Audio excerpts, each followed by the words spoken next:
Welcome to the Generation Kids Daily Devo podcast, where we move from wonder to worship, looking for God at work in the world around us, ready to ask the tough questions and discover what His Word has to say to us. Today's episode is titled From Me to Meek, and it comes from me, Casey Taylor. As we continue to look at the Beatitudes in Matthew 5, we've come to one that goes against so much of what you see in the world today. Before we jump into the verse, let me tell you a story. I used to play guitar and sing in a band in my early 20s, and other than loving to write songs, playing shows with my friends, and entertaining people, I didn't know a whole lot about being in a band when I started. I knew that people got famous playing shows and writing music that people loved, but I really didn't know how exactly that happened. I think I believed that there were people who just went to shows all over the world, ready to hand out record deals to bands that had it. The thing that separated the bands who made it from everyone else was if you had it, and if those people tossing around record contracts managed to see you, then bam, you're rich and famous, and you play sold-out shows and they play your music on the radio, and life is good. The truth is, while it can look like that, a lot of it is faking it until you make it. You do play shows, but a lot of times it's for only a handful of people. And when that happens, you make almost no money. And the money and time that you do spend trying to make it winds up going towards paying for the creation of merchandise that your fans need to buy, which then eats into any money that you might make personally for a show. And when you do wind up selling out all of your merch, which is awesome, that money mostly goes back into making more merch for new people to buy.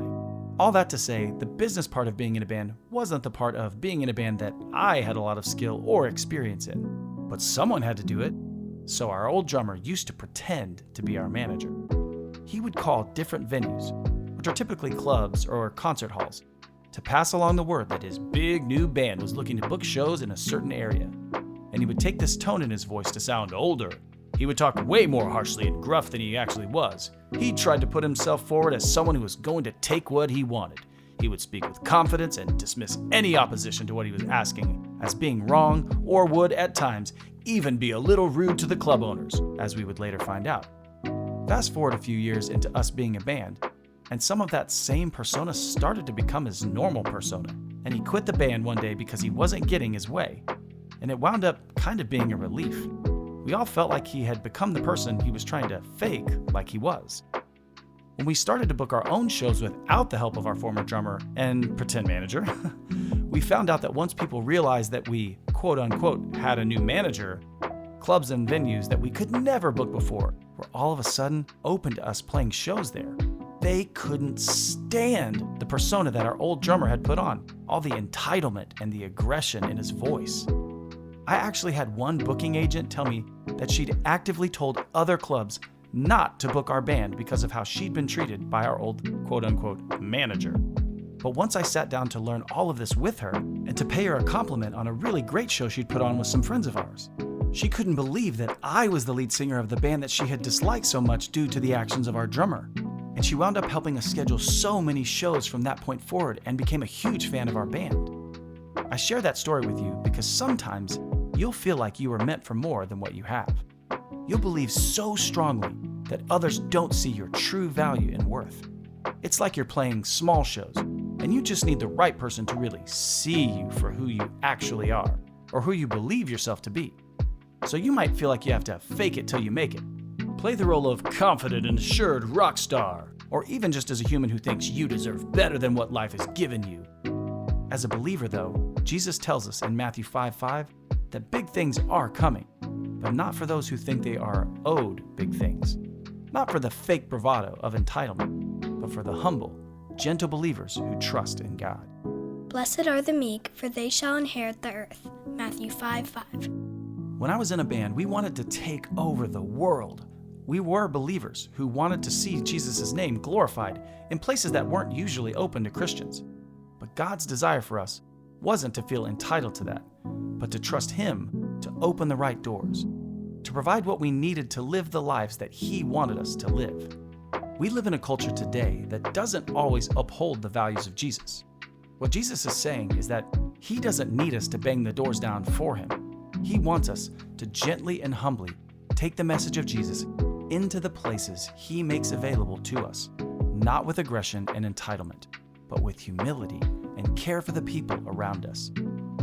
The lady that got to know the rest of us in the band, the club owner who sort of sabotaged our reputation with all the other clubs that we wanted to play in, when she saw the way that we cared for her as a person and how I took interest in her personally, she became more open to us as people and to our music as a band, and then to the message of Jesus within our music.